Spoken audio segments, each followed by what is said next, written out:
Hey people, welcome to Accidental Gods, to the podcast where we believe that another world is still possible, and that together we can make it happen.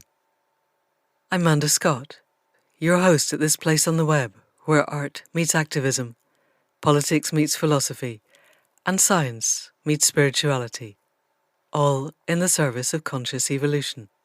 And this week, we're back with the second part of the conversation with Alan Watson Featherstone. If you haven't heard the first part, then I do encourage you to go back and download last week's conversation.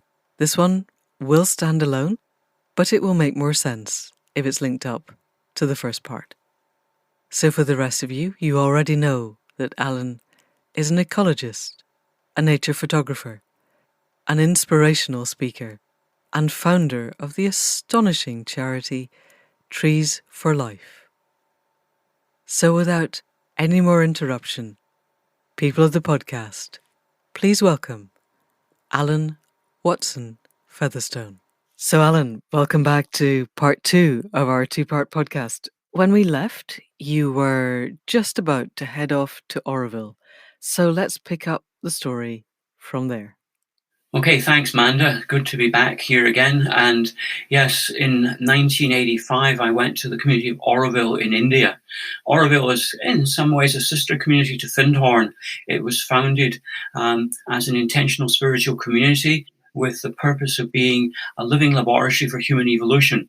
And the woman who founded it, an elderly French woman called the Mother, had a vision of a center where people from all countries would come together behind a common cause of human unity and to help humans take the next step in our own evolution as a species. So I went there because I'd heard that they were doing a lot of work of reforestation. And Oroville was founded in a desertified area of land in the South Indian state of Tamil Nadu, where the earth is baked brick hard for 10 months of the year when there's no rain.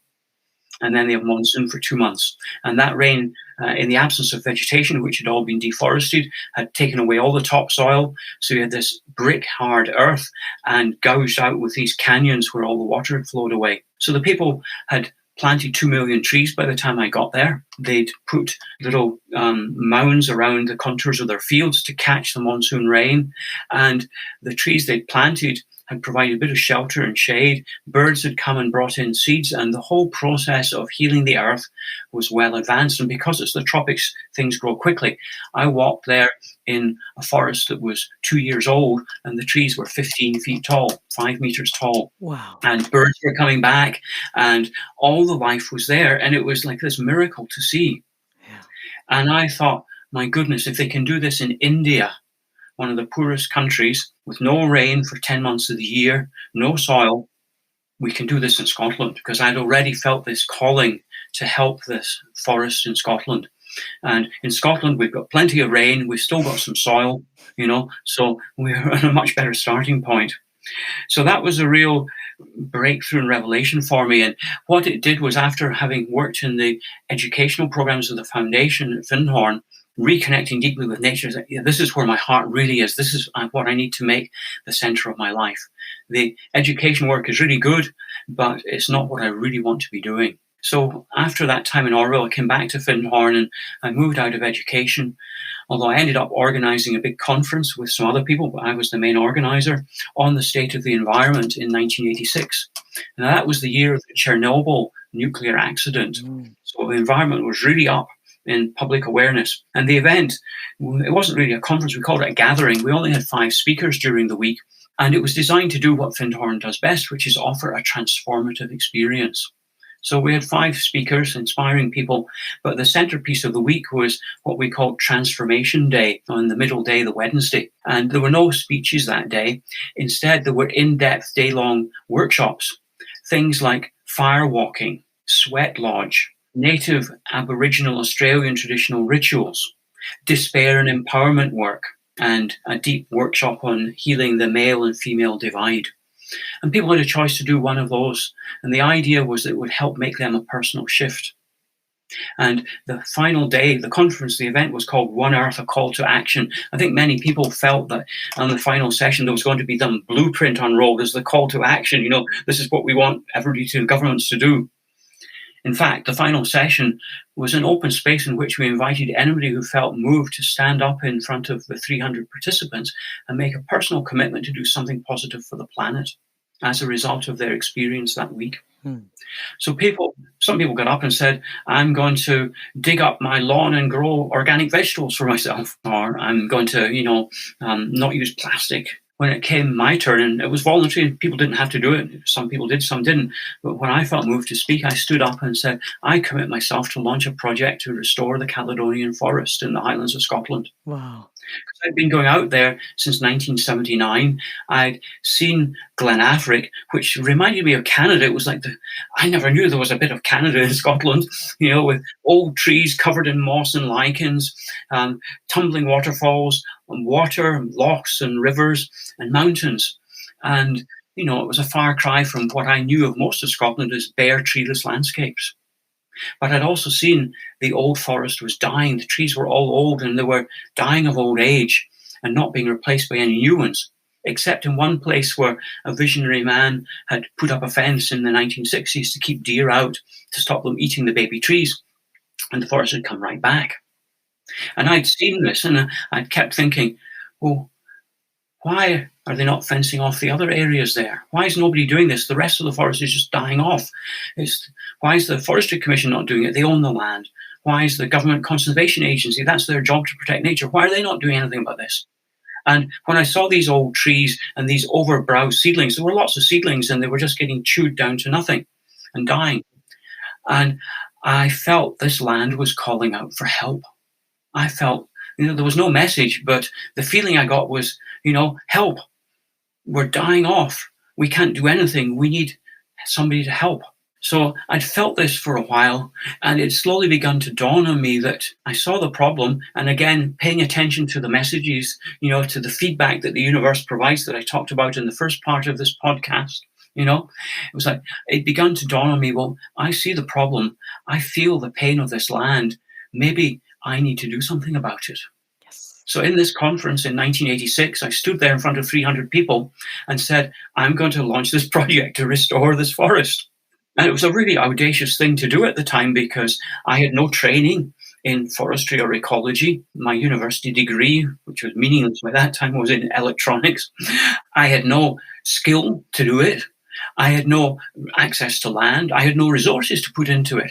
On a practical level, I had nothing to fulfill this huge commitment I had made. But I had the most important things. I didn't realize it at the time, but I had the most important things, which was I had a deep alignment with my heart and a growing connection with the land through my time in the garden at Findhorn. I had really come to see that I'm not separate from nature. I'm an integral part of nature. And when I acknowledge that, I can then see not only do I give something to nature, but nature gives something to me. I get something from nature, and it has to become a two-way process. Our normal relationship with nature in the world today is very much one way. It's take, take, take. I've begun to learn to give back my love, to give back my care. Right. So I had this alignment with nature. I had this alignment with myself and my calling of I need to do something to make a positive difference in the world. And I had enough experience from being at Findhorn for 8 years by then to know that if I followed that calling and acted in trust and faith, all that I need to fulfill my purpose would come to me. Gosh, but still it takes huge courage, Alan. I do want to just take a brief break and say, yes, you'd had 8 years at Findhorn. Yes, you'd had the experiences that demonstrated to you that help is there once we make the commitments that we make. But it still sounds, compared to digging up the lawn and growing vegetables or stopping using plastic, both of which are entirely laudable. You had just committed yourself, and we know enough about you now to know that when you've made a commitment, that means you're going to give it everything, to completely changing your life, I think, from the sound of things.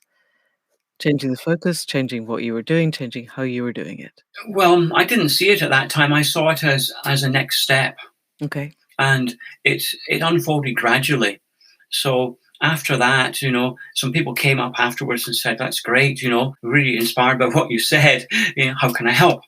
And, some people did have specific ways. Somebody gave me £5. Somebody else said, I've got a friend who publishes an alternative magazine. If you write an article, I can get them to publish it for you. Right. Some people invited me to go and give talks. Okay. It started very small, and that was in 1986. I began going out more consciously with that intention in mind. I thought, I've got to train myself. I've got to understand this forest. So I began going out there. I started going out with people who knew the forest to learn from them. The man who'd fenced off the area in Glenafric in the 60s, I made several trips out with him to pick his brains and get the benefit of his experience. Right.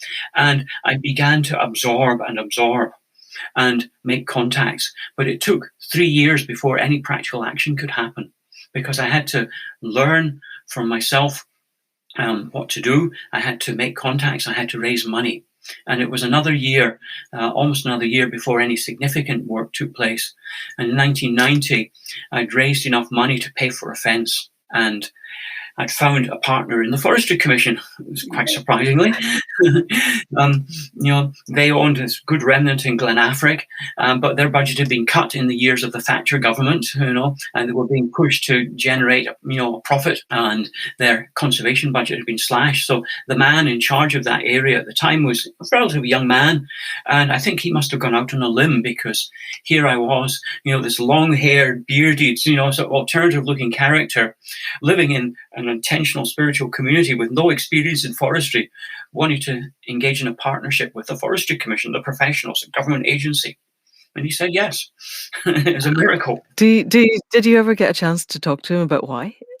About what was going on for him? Was he their secret Greenpeace person in the way that you had been in Canada, do you think? Was he already open to it? No, I don't know exactly. I never had that conversation with him.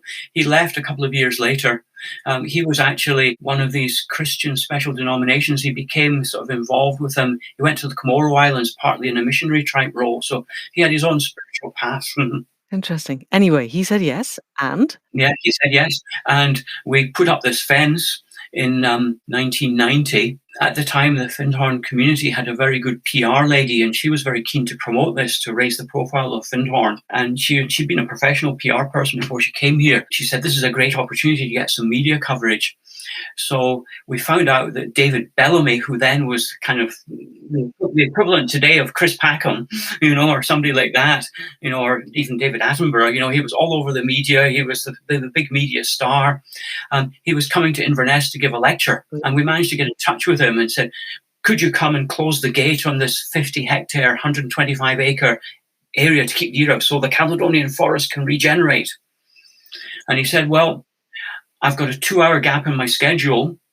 If you can get me on site and off again, I'm very happy to support you. Oh, good man. The only way we could do that was hire a helicopter. So, oh my God, a helicopter, how unecological, expensive, and we don't really want to do that. The PR lady talked me and she said, Alan, this is your chance, you've got to go for it. Because we got the helicopter, we got David Bellamy, we got the 2 national television channels in Scotland at the time to come and cover it. Whoa. Radio Scotland interviewed me, and we got a big feature in The Guardian.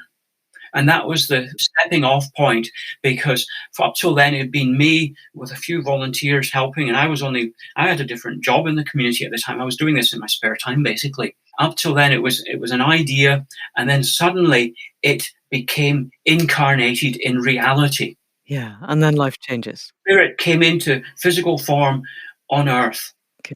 In the Caledonian forest. The fence was up, and it got this huge media coverage. Right. And that was a key point. And this is one of the crucial things about my journey. It's great to have ideas. It's great to have inspiration and spirit. But until it actually gets embodied in form, it remains there. And as soon as it becomes in form, it becomes magnetic and attractive, and it will attract interest and support. Yes. That was the key point for Trees for Life. That was the transformational. That was the pivot point. We then went on in the next 2 years to do 2 more fences with the Forestry Commission. And then we started working with the National Trust for Scotland, private landowners, and it grew from there. Because people by then were seeing the benefit and understanding what it was that you were trying to do. And we could take them and show them inside the fence, young trees growing outside, the overgrazed seedlings dying. Right. It was black and white. It's so obvious. Okay. Well done. So the power of a positive example, the power of a demonstration, it's like ideas, spiritual impulses are like seeds.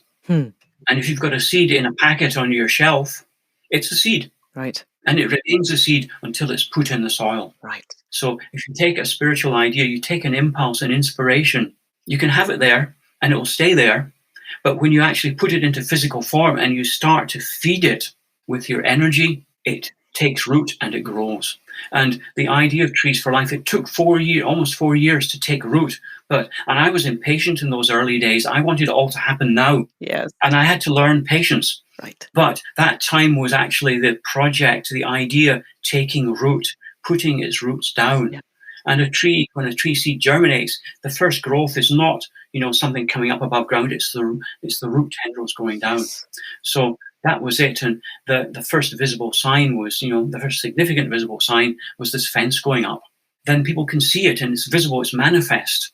And if you keep feeding it, it starts this snowball process of drawing in what it needs to grow and develop, because ideas, projects, spiritual impulses have a life of their own. Yes. Have a spirit, they have a potential. And the job of someone like me is to be the midwife, to give that potential the best opportunity to grow. Just like a midwife's job is to help a child come into existence from the mother's womb as gracefully and peacefully and non-problematic as possible, so that the child can then fulfill its potential that its life offers.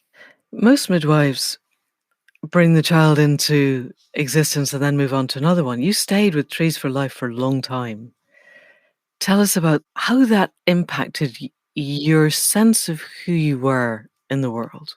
Well, that's a good question, thanks. I think the immediate answer that comes to mind is, the thing I say to people is that when I tap into my heart, to my spirit, to my purpose, to my deeper calling, there are no limits to what I can achieve.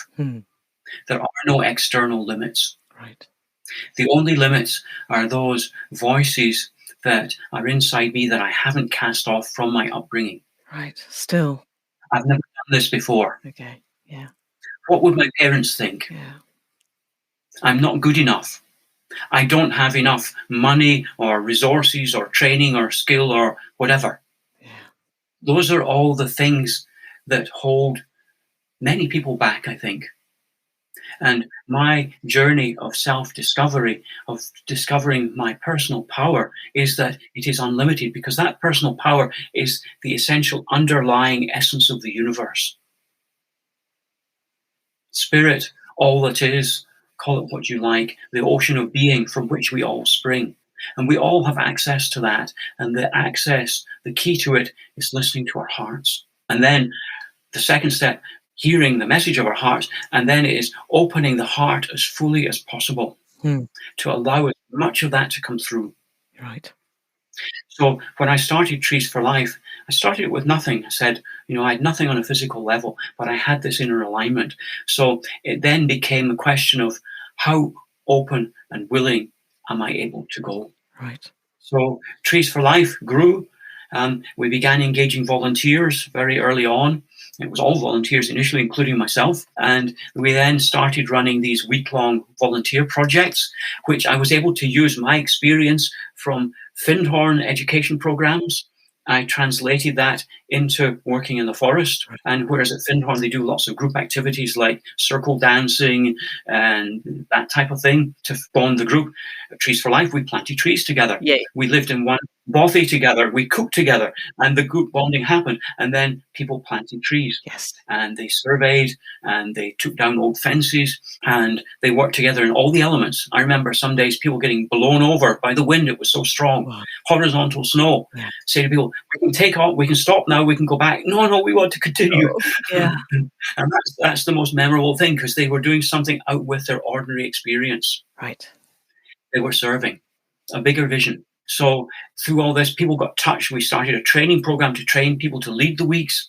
And some of them went on to set up their own projects. And it began to grow and snowball. And can I just ask a purely logistical question of, you said in the beginning, you fenced it so that the deer would stop eating the seedlings. So there's a degree of regeneration happening anyway. Yeah. When you come to planting, what were you planting? You weren't planting, obviously, serried rows of forestry monoculture. You were planting something diverse. How did you decide what to bring in, and why was that? Well, planting was not the first step. The first step was natural regeneration, because this is all about Findhorn principle, cooperation with nature, co-creation with nature. Yep.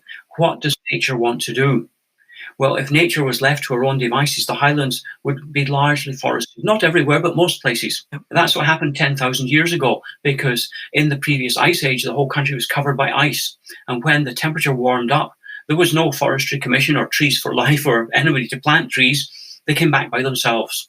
Seeds were blown by the wind or carried by birds.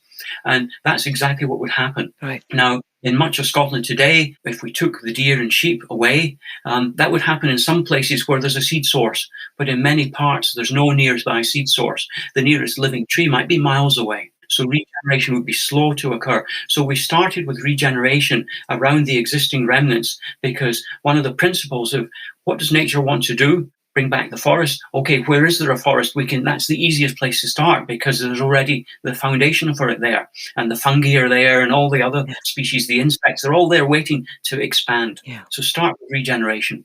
So planting only started a year or two later, and we plant native trees and we try to match them to the right soil conditions. So it's about power of observation. Pines like to grow on dry, sandy, and well-drained soil. So we look for those sites to plant pines. Wetter areas, you can put species like alder or willow. So it's the native species and looking for the right conditions. So it's building up this relationship with the land. Yeah. And had you bought more land by then, or had the Forestry Commission were giving you land? No, nobody gave us land. We were working on other people's, with the Forestry Commission, the National Trust for Scotland, private land. But it's always been my goal to buy land. And I tried to buy land in the early 1990s. 3 different areas came up in Glenafric, and each time they sold quickly. The third piece, I managed to raise all the money to meet the asking price, only to be outbid by a Dutch businessman. No. And that was a huge blow in 1995.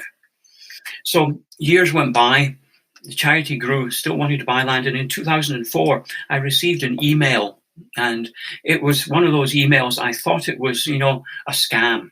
And in those days, I don't know if you remember them, you used to get these emails from sort of Jonah Gongo of Nigeria and say, I have an elderly uncle who's died and he's left me $5 million in his will, but I need $5,000 to pay the legal fees. If you come in as a partner, I'll share the money with you. Yes. It was in that time. And I almost didn't reply to it because it wasn't a personal name. It was signed 2 initials and then a last name. And the email said, I'm dying of cancer. I've got money. I want to buy land in Scotland for forest restoration. Are you interested? Wow. I almost didn't reply, but it turned out to be genuine. And it was an English woman, but she was living in Colorado, and she had terminal cancer. And she had found the Trees for Life website, because I'd taken a lot of effort with my colleagues to build a good website to communicate the vision, because that's always been a part of Trees for Life. It's not just to restore the forest, but it's to inspire people elsewhere, because restoration and what's called rewilding now, but recovery of natural ecosystems has to happen everywhere, not just in Scotland. So we'd got a good website. So she'd found this website and said, this charity meets my objectives. So I started engaging with her. I never met her because she was in hospital and she couldn't receive visitors. I talked with her on the phone, email exchange, and we developed a bit of a relationship. And she said, yes, I can give you this money, but the condition is you've got to raise the rest of the money before I'll give you any. Then I was in a meeting with the Forestry Commission and somebody in the neighbouring estate to Glenafric, and we were looking at, we'd done a bit of work on private land and the bordered Forestry Commission land, and we were trying to negotiate doing some work to restore what was a forestry plantation into a bit of native woodland. And I said, wouldn't it be great if we could extend it over to this other bit? And one of the people in the meeting said, oh, yes, and you could actually maybe talk to that other landowner. He's just died and the estate might be put up for sale. So it was like, my ears immediately went out there. So this is the universe giving feedback. Yes.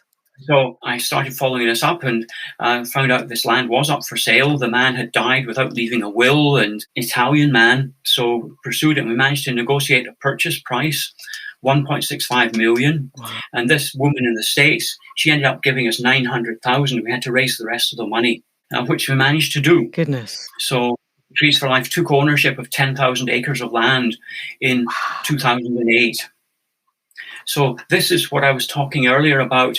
The power potentially is unlimited. Yeah. I started Trees for Life with nothing, and here somebody was inspired to give us £900,000. Yes.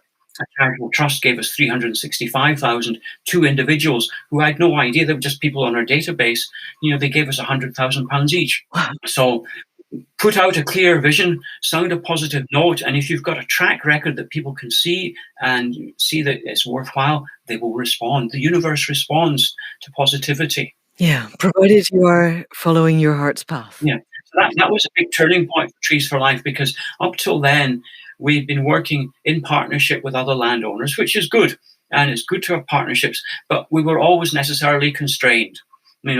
Partnerships with other organizations, they have different objectives.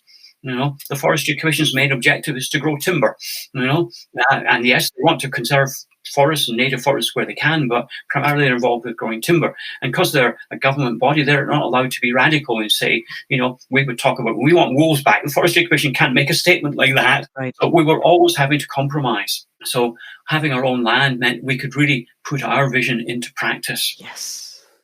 Without the constraints of having to meet somebody else's agenda.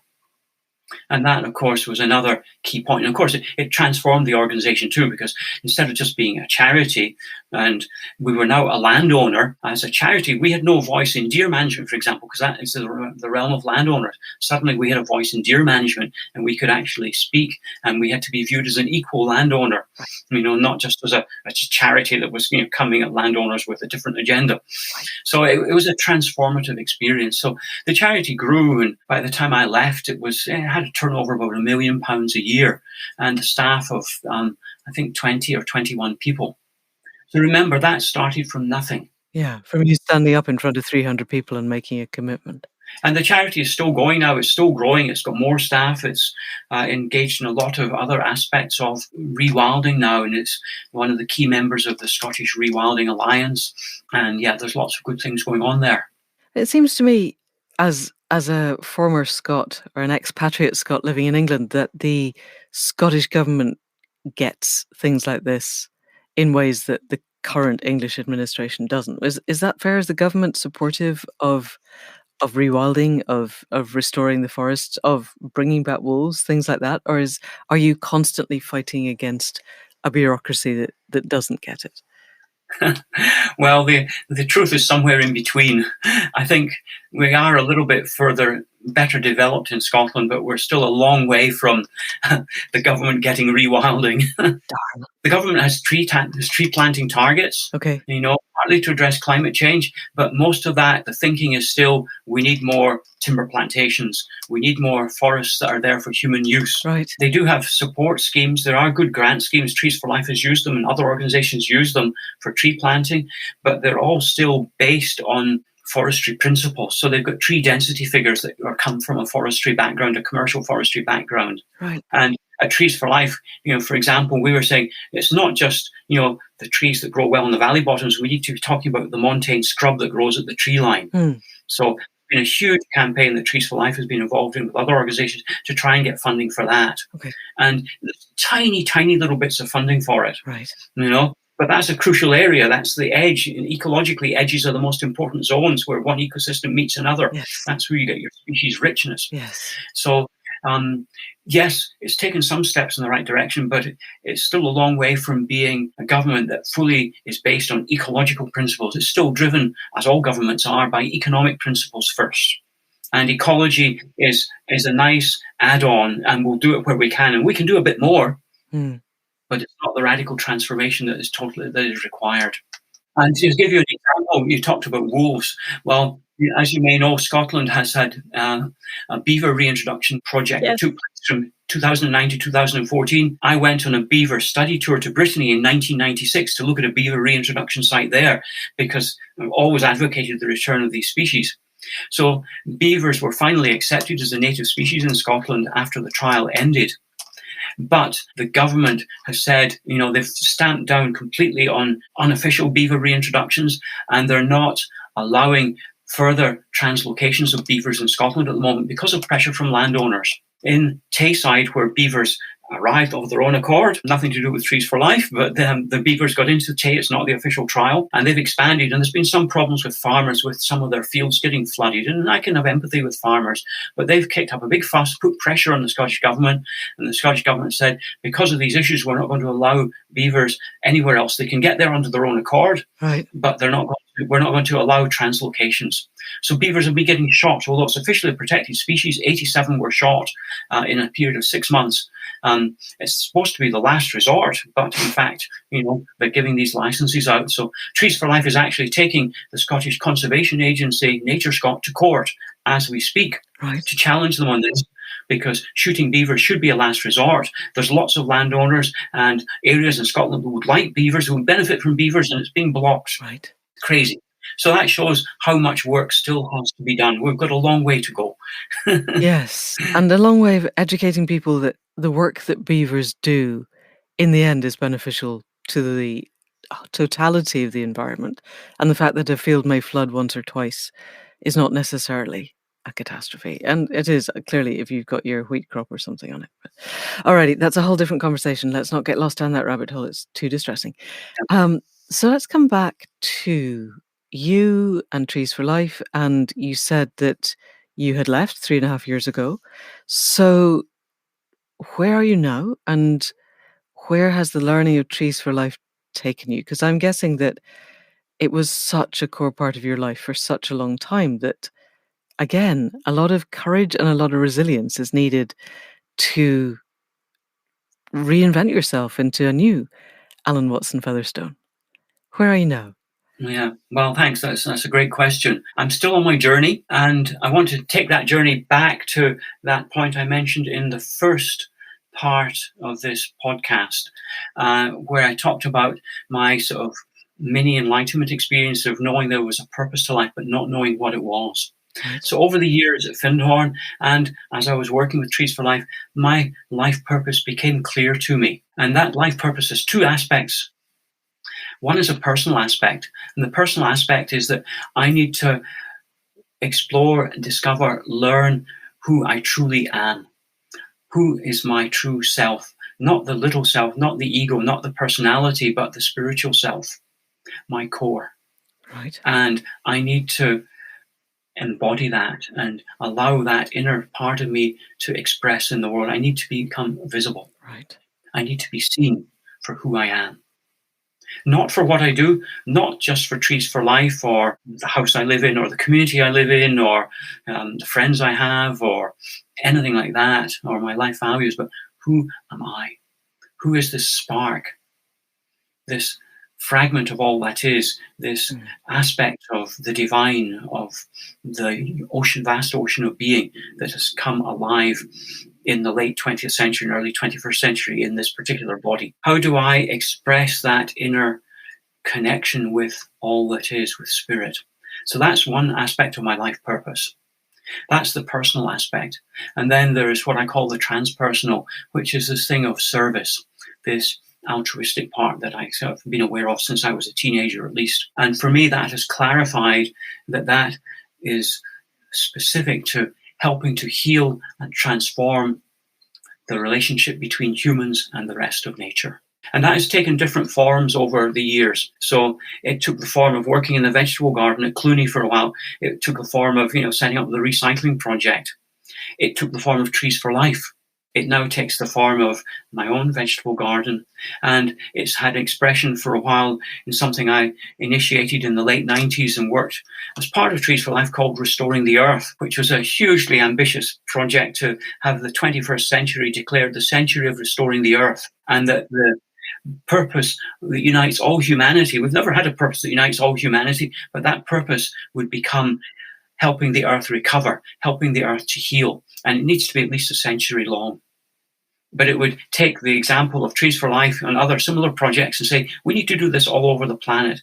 We need, as a human species, to give back, to help the earth to heal. The earth is like our own human bodies. It's alive and it has an inherent ability to heal its own wounds. But we prevent that, just as we were preventing the restoration and recovery of the forest in Scotland by having too many herbivores, deer and sheep. So we prevent it by our impact on ecosystems, overfishing, cutting down forests, pollution, plastic, all the things that we all know about. They impair the Earth's ability to recover from the overexploitation and damage that we've inflicted. So my vision was to facilitate that becoming the first shared goal of all nations, all cultures, all countries. We've never had that before. It's every nation for itself. It's still endless economic growth. And we all know that's got no future. We need to come up with something new. And surely the first task for us with a higher and more enlightened consciousness has to be, okay, we've inherited this wounded, depleted planet that's on the edge of a sixth mass extinction and that is in the brink of climate breakdown.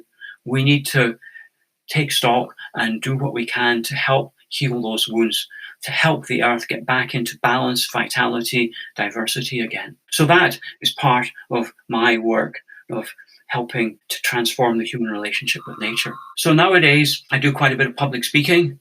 I do writing, and at the moment, I'm in the early stages of exploring a potential restoration project for temperate rainforest on the west coast of Scotland. Not many people know that Scotland still has tiny pockets of rainforest, like Ireland, like Wales, like even England, down in the Lake District and in Devon and Cornwall. Rainforest covered the west coast of these islands, almost completely vanished. So now there's interest in restoring those, and there's a potential project, very early stages, but very exciting because it's, again, there's lots of synchronicities around it, spirit. The universe is calling me, so I'm just starting to see that. And I don't know where I'm going. I'm working on a couple of book projects. One about the endangered monkey puzzle tree forest of Chile. Many people know the monkey puzzle tree. It's a specimen in gardens and town parks and botanical gardens here. Very few people know it comes from the Andes of southern Chile and Argentina, where it's highly endangered. I first went there during one of my trips to South America in the 1970s, and I felt called to go there in 2015. An inner calling. Spent 2 weeks in the forest, and it's suffering from deforestation, from climate change, heading the same way as so many forests around the world. I'm not going to go and live in Chile. I'm not going to start a project to restore it there. But I thought I can do a book about this. So I've made 5 trips there over a period of 3 years, done a lot of high quality photography. I'm looking for a book publisher at the moment. The book is almost complete. And I've got a number of other book projects at various stages of ideas or early development. So it's finding new ways to get the message out. I feel like I'm on the same path. I'm still being called. And most of these things come to me. I have a website. So people find me. You found me. I didn't reach out to you and say, Manda, could I do a podcast with you? You came to me. And this is what happens. People are coming to me. I've been asked to give a talk to Natural England staff later this month about rewilding, and they're looking at woodlands and, how can they do things. And we know that the British government has made a recent commitment to have 30% of Britain, officially protected by 2030. So what does officially protected mean? Most of our national parks at the moment are protected. They protect the destruction of nature. Exactly. Pure burn, grouse shooting, overgrazing, we've got a huge turnaround needed there, to actually make them really protected, to have nature protected. So there's an opportunity for me to feed into Natural England. So I'm responding to these things, and I don't have, a 5-year plan and goals of what I set out to accomplish. But I'm following my intuition. I'm responding to the feedback from the universe and seeing where that takes me. And how is that fitting into the first part of your 2-part purpose, the personal exploration to discover the core of who you really are? Because that is one of those things that feels to me such an astonishing and beautiful and courageous insight, even that it needs to happen. And that you're able to link it then with your transpersonal concept of helping the whole of the world. But in terms of where you are at this moment on the 9th day of a fast that may last 2 weeks, and balancing, from the sound of things, lots of different calls on your time and on your energy, how does that help you move closer to who you really are? Well, that's a great question. And I define those 2 purposes, quite clearly as discrete things, but actually they're not separate. Yeah, good. Finding out who I am means listening to my heart, and listening to my heart is what has led me to do things for nature, has led to Trees for Life, it's led me to do the things I'm involved with now. And it's the act of doing those things then that draws out of me something that has not been manifest before. Right. So, for example, I said earlier, when I went to Findhorn, this was in the first part, when I went to Findhorn and, people said, okay, we're going to introduce ourselves. I was ready to run out the door because I hated thought of speaking in groups. Yes. Now I have a real talent, and I'm not boasting here. I have a talent to speak and communicate to people because I can share my vision in a way that touches me. 2 days ago, my TEDx talk on restoring the Caledonian forest reached the milestone of 500,000 views. And it's like, wow, that's me. I've reached 500,000 people. That's just little Alan here, in the north of Scotland. Well done. So the two feed into each other. So by saying yes to my big visions, I've never done those things before. I have to become a bigger person. I have to grow. And I do occasional workshops, but I don't do many workshops. And I see people sometimes who spend all their time doing this, the workshop, that workshop, and they're all good workshops. Life is my workshop. Yes. And by saying yes to my heart and staying true to that and facing up to the challenges and obstacles, because they always come, facing up to those and finding the way through, around, or beyond them is my cutting edge. That's my learning experience. That's where I grow. And that's where I discover more of who I am. Right. So the two things are intimately interwoven and interdependent. Yes. And every time I take a step forward, if I make some new understanding about myself, I can apply it. And every time I make a new commitment or take a step with something else, I'm forced to do something I've never done before, which draws something else out of me. And I'm thinking, for people listening, it sounds a very linear path, and it sounds like definitely there are challenges, but they're there to be overcome. I'm guessing that at times in the beingness of this path, with you being on it, there are times where you feel like you're taking one step forward and 6 steps back, and it's not always obvious at the time that the obstacles will be overcome. Is that fair? Yes, absolutely. There's moments of doubt. There's times where real questioning. It's like, okay, the universe has given me this feedback and thrown up this obstacle. So what I learned very early on in my time at Findhorn is those situations are the time to actually go back within. Right. To turn within, to reconnect with my heart, with spirit, to ask for a dream, or to meditate, or to go out and be still in nature. And remember, this is what I said I would do. Does this still feel right? Right. Am I still 100% behind this? Is my heart still engaged? Right. And if the answer is yes, there's always a way forward. It may be unexpected. It may come from left field. It may be something initially I think is ridiculous, or that's not what I want to do. But it's the way forward, and energy flows. And to me, I use the example sometimes, it's like rain on a mountaintop.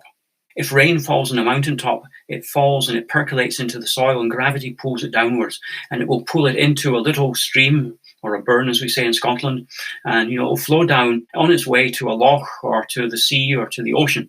And sometimes the flow gets blocked. There's been a landslide, and water builds up, and pressure builds up. And eventually the water will flow over the obstacle, or around, or underneath, and whatever. So the flow of spirit for an idea, when I say yes to something with my heart, is exactly the same. It's a flow. Right. Yes. And sometimes obstacles appear, but if it's a true flow, if it's really spirit, there's always a way. And my challenge is to find what is the way. Right. And the obstacle is the learning process. Yeah. Everything has a purpose in my life. Everything has a place, including all the negative things and the bad stuff. Often those things have the greatest opportunity for learning. Yes. And I think it's really important to let people know that there is difficulty and bad stuff, but that cultivating the ability to ask the question, is my heart still engaged?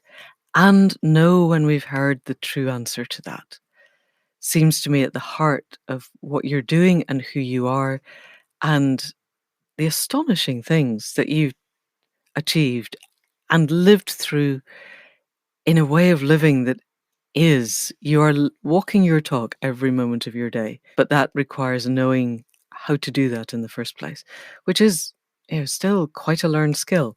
But the fact that it's possible to learn it feels to me really important for people listening still. So you've got this idea. We're going to move on in a moment to this vision of uniting all of the nations of the world in a project to restore the earth. That makes my heart sing very loudly. How is that going, Alan? How are you getting on with that? Well, I'm not doing much about it at all at the moment, to be honest, in any direct way. For several years, I put a lot of effort into it. Okay. And this was in the late 1990s because we were coming up to the new millennium. Right. And, there was all this thing about the turning of the millennium. So I wrote articles. I initiated the Restoring the Earth project. I got somebody here in the Findhorn community working with me on it. And we started lobbying. We started lobbying United Nations Environment Programme, UNEP, because it's the UN that declares, International Year of Peace or International Decade of Indigenous People. So we started lobbying UNEP. We went to Nairobi to UNEP's headquarters and took part in a workshop there. Wow. We went to the world's first meeting of environment ministers that was held in Malmo in Sweden in 2000 or something like that, or 2001. I can't remember exactly when. And put a lot of effort into that. And I got a lot of prominent people to support the declaration, to put their name to it. And it didn't really go anywhere. We didn't get the UN to pick it up. So we organized a conference in 2002 at Findhorn called Restore the Earth. And acting on Gandhi's principle, be the change you want to see in the world, we said, we're not going to wait for the UN to make this declaration. We're going to declare it. So at the end of that conference, we declared this is the century of restoring the earth. Well done. Yeah. So not much happened until 2 years ago. And basically, the person I was working with, he moved on to other things. Trees for Life was growing and taking up more and more of my time. So it just kind of got shelved. We had a website. Out of the conference came something that was one of the ideas was to have something called the Earth Restoration Service, which would engage, be a bit like the Peace Corps or voluntary service overseas. It would engage people taking part in restoration projects around the world. So that was set up after the conference. It still exists, but it's been transformed into a project that works with school children to get them involved in tree planting as part of restoration. Right. But seeds were sown. And about 3 years ago, El Salvador, the smallest country in Central America, unexpectedly made a proposal to the United Nations that there should be a decade on ecological restoration. Well done.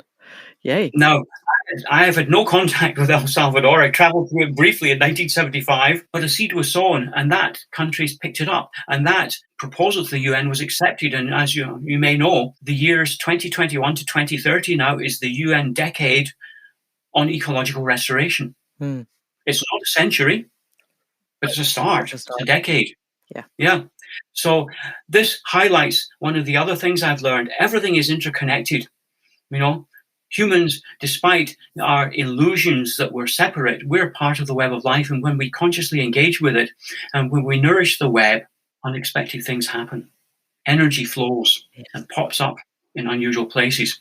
So that's happened. There's also an organization now called Ecosystem Restoration Camps, which I'm an advisor of, set up by a man called John Liu, who made a documentary. He's a filmmaker. He made a documentary about the restoration of the Loess Plateau in China, a huge success of healing a very wounded part of the planet. And that documentary inspired a lot of people.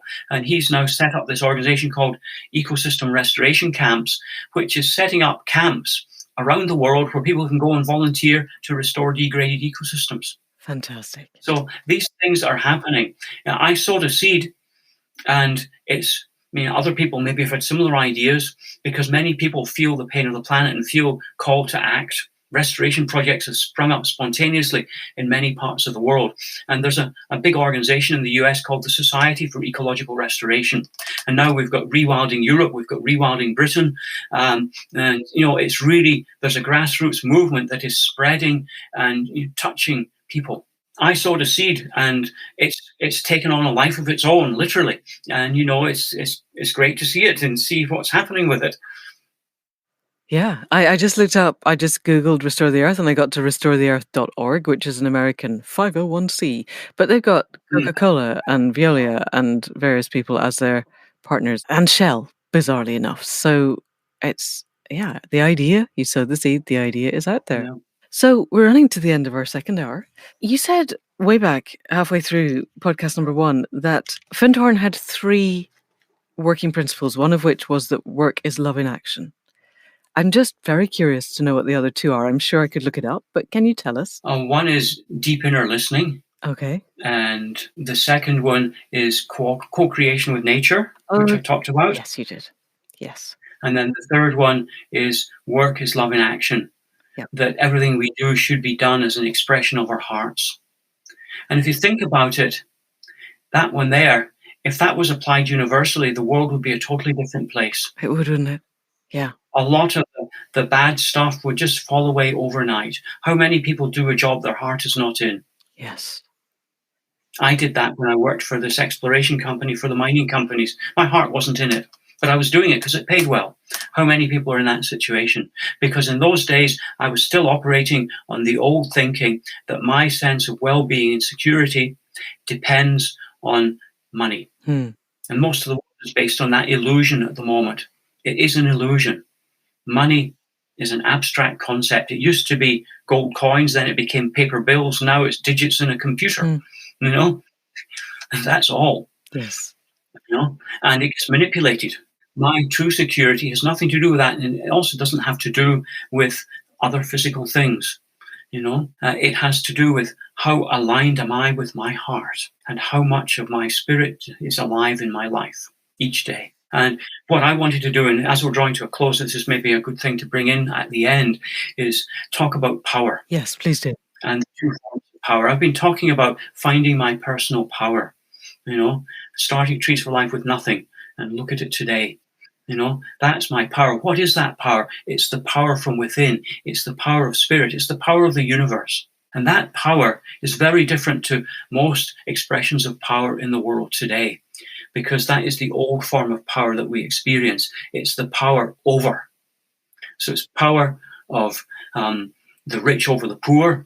It's the power of men over women. It's the power of whites over coloreds. It's the power of humans over nature. And as we're seeing at the moment, it's the power of governments over their own people. Yes. And that power is power which benefits a few at the expense of the many. And it suppresses and diminishes those the power is imposed over. The power from within is something completely different, because that power is the power to be myself, self with a capital S, the spiritual self, the big self, not the ego, not the personality, but my true self. And that power does not diminish anyone else. It has the opposite effect. It touches, inspires, and encourages and draws out the same power that is in everybody else, because we all have that power within us. And this is the pivot point I think we're at in the world today. The transition from the old world, which is built on those structures which have now become totally crystallized, governments, corporations, military, international institutions. And, you know, I spent my teenage and early adult years as an activist trying to get them to change, and nothing changed. They become more extreme. And we see that all over the world today, that power structures are heading for self-destruct. And what we have to do is create a new culture that is based on this different form of power, the power of love and spirit from our hearts, that's expressed and embodied in each individual life. Yes. And when we have a world that's based on that, it is going to further every individual in their own life journey. It's going to heal the planet. And it's going to totally transform the human experience on Earth. Yes. That is how I see myself serving the whole. And it goes back to this other thing of fulfilling my potential of who I really am. And in your work at Findhorn, where you clearly, pre-COVID, a great many people would come to visit, and I'm assuming in the COVID times, things have moved on to remote connections on Zoom. Are you seeing any change in the numbers of people who are understanding what you're saying? I see a lot of people changing in the world. I see a lot of people taking initiative and doing their thing. You know, some of them come through Findhorn. I went back to Oroville last year for the first time in 20 years. I was there actually when the coronavirus epidemic really hit, and I got one of the last flights out of India before it shut down, before they closed everything. I just made it out. Wow. So I see, Oroville has grown spectacularly. It's touched many people. It's having an influence in India. I see, the network of communities, the Global Eco-Village Network, GEN for short, that Findhorn and Oroville are both part of, has really grown and flourished. I see a huge amount of positive things going on, very little of which is visible in the mainstream media, which is because of its negative focus. It's focused on death, destruction, crime, disaster, violence, etc. Yep. Occasionally, a few positive things get up there, but they're far outweighed. Yeah. But there's this alternative network, of which your podcasts are a part, and many other people are spreading the word. And I describe it as being a bit like a forest. When we go into a forest, what do we see? We see the trees. We might see the birds. We might see plants. We might see an animal, a deer or a squirrel. What we don't see most of the time is the fungi underground, the network. Yes. And occasionally, yes, the mushrooms appear in September every year, but the network is there all the time. So we've got this network of people, of organizations, individuals, Findhorn, yourself, all the other people working with this. We're not very visible to the general layman. But when you connect with the network, you find it's there. Yes. And the forest wouldn't live without it, actually, is the key. Yeah. I have this image I've used many years in my talks at Findhorn of this change. And I think of our mainstream dominant cultures being like a skyscraper in New York. And New York is where I heard about Findhorn. So, there is a connection. But it's like the Empire State Building. Our culture is linear, it's concrete, it's masculine, it's disconnected from the earth.